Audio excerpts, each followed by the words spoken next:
I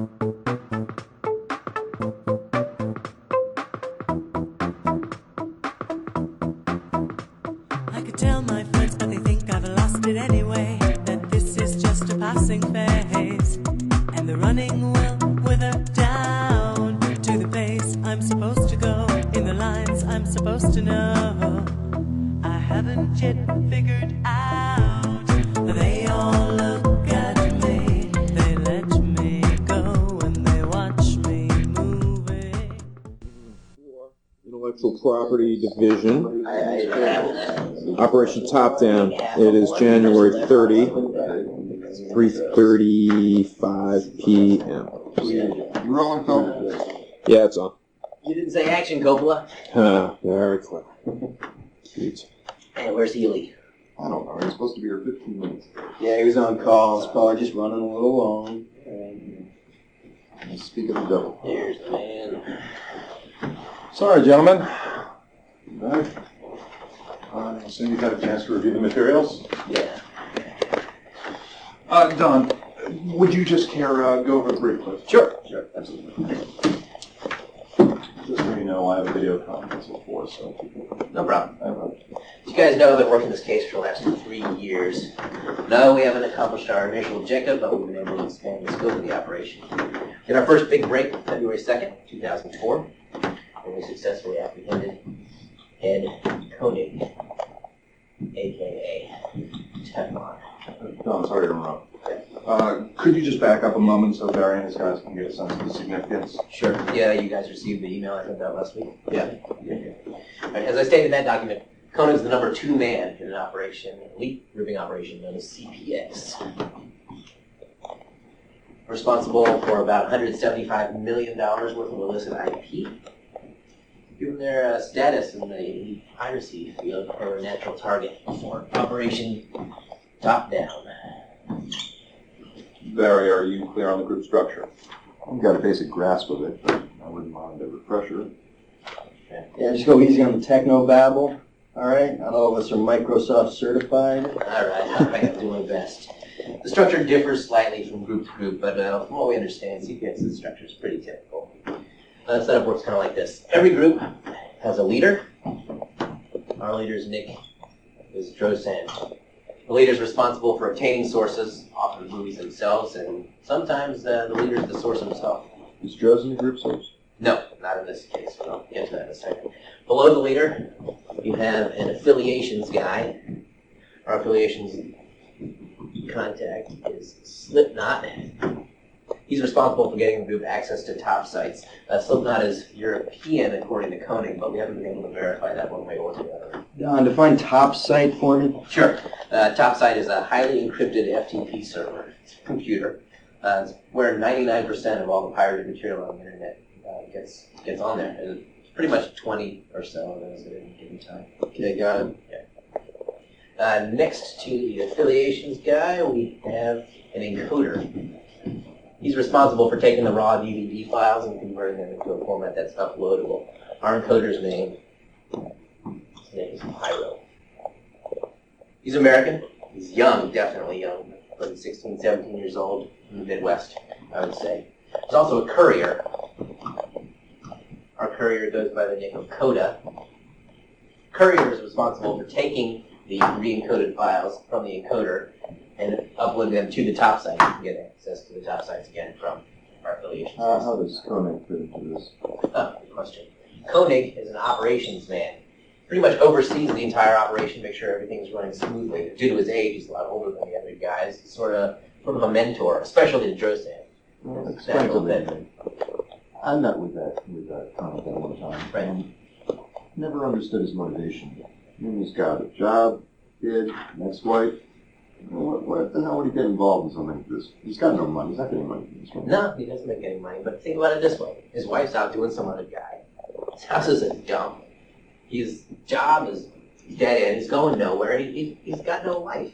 Online, he's not Edward Koenig, though. Online, he's Teflon. He's offering advice to these guys. They're coming to him like he's some sort of hero, almost a god.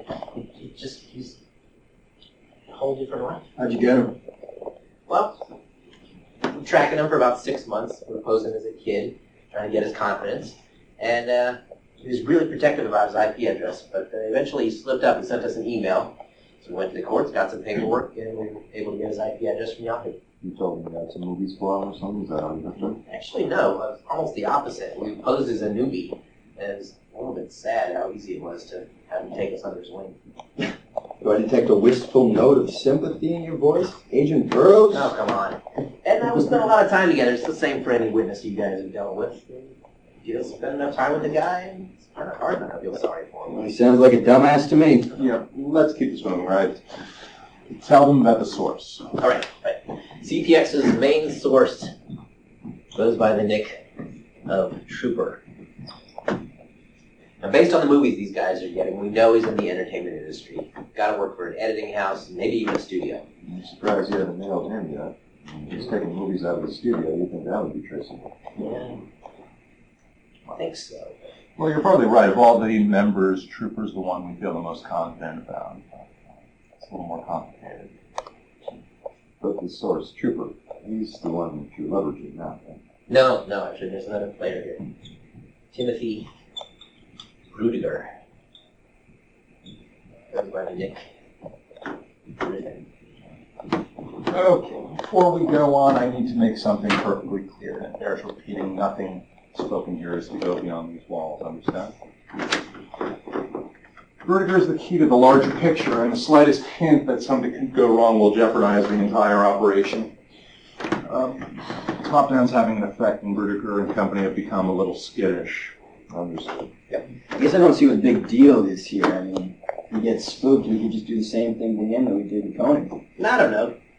Koenig's a special case. He had older, he had responsibilities. You're saying because he's a kid, he has nothing to lose? I mean, what about college? No. Yeah. Koenig had his alimony, his house payment. We come down on the kid, though, and we're just spending 3 months in a courtroom with his daddy's lawyer. He's offline. We lose all of his connections. Well, look, we'd like to keep milking Vertigo for his contacts. They're disparate, and they're rarely speaking to one another. As Don indicated, there's a significant downside to arresting him now, and we'd like to keep things on the up. So Rudiger has no idea he's wired. No, none whatsoever. Oh, that's beautiful. Congratulations. Thanks. We lucked into it. So that's the abbreviated history. I have one more question before we go on. I'm not clear about the relationship between Rudiger and the living group. Is that through Koenig? Yeah, exactly. At any one point in time, Koenig could have 2, 3, 4 of these guys working for him, all these kids, making purchases, hardware, things like that. You pay them through PayPal, they go out and make the purchase and ship it back to him. And they do this in hopes of joining CPX? Exactly. Koenig traded on the group's prestige. Occasionally he provides what's known as leech access to one of the top sites. A little trip to the IP candy store, it can go a long way, apparently. So that's the angle you took when you approached him, huh? Claimed to be one of these kids? Yeah, exactly. I see. Now, as Don mentioned earlier, Vertiger has enabled us to broadly expand top-down. Through him, Don's people have infiltrated ripping groups across 3 continents. We've made arrests all over Europe, including Madrid, Brussels, etc.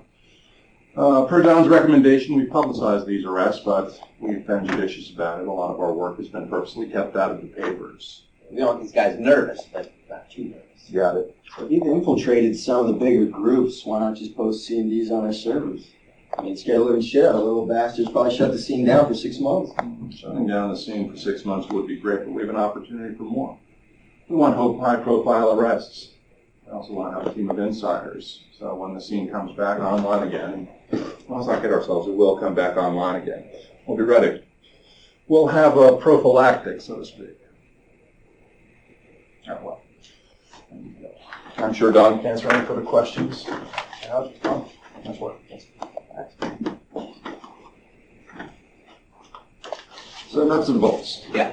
You want our guys online for a while observing, and then we'll use them and expand the scope until as far as possible. Absolutely, right. We'll get you up to speed on the lingo and the technology. It won't take too long. Get everyone in a room, coordinate the sting towards the end of the year. You're missing something here. I mean, why would you wait 11 months to do this thing? I mean, you can make some big buzz here. Like Keely was saying, the thing will come back online no matter what we do. Forgive the youngster. He knows not the ways of the world. What's that supposed to mean? Now, In case you didn't pick up on this, Top Down is a pretty high-profile operation. The kind of operation that can help advance careers, lots of careers. Let's see. Hey, Don, not to tread on any sensitive territory or anything, but there's still one thing I'm not clear on. You keep referring to CPX, but that name doesn't exist anymore, right? Right. Yeah. They go by a different name now. Dust. So what happened with that? Honestly, fucked up. Somehow, leader Drosan got wind of the operation and figured that Koenig had turned on them, and they left him just twisting in the wind. You think Koenig tipped him off? No way. I checked every one of his keystrokes personally. There's no way he contacted CPX without us knowing. So how does CPX Dust fit into the NPA now? I mean, you lost your inside man, right? Right. You going to use Vertigo? We tried that. We had Ed push Griffin as hard as we could towards Dust, but they wouldn't take him. Koenig is still in touch with Rudy. Rudiger has no idea that Teflon is looking for us. So how are you going to take down Dust? The thing I learned about these kids is don't go after them. They're going to come to you. All right. So, meeting's over. Shut the damn thing off.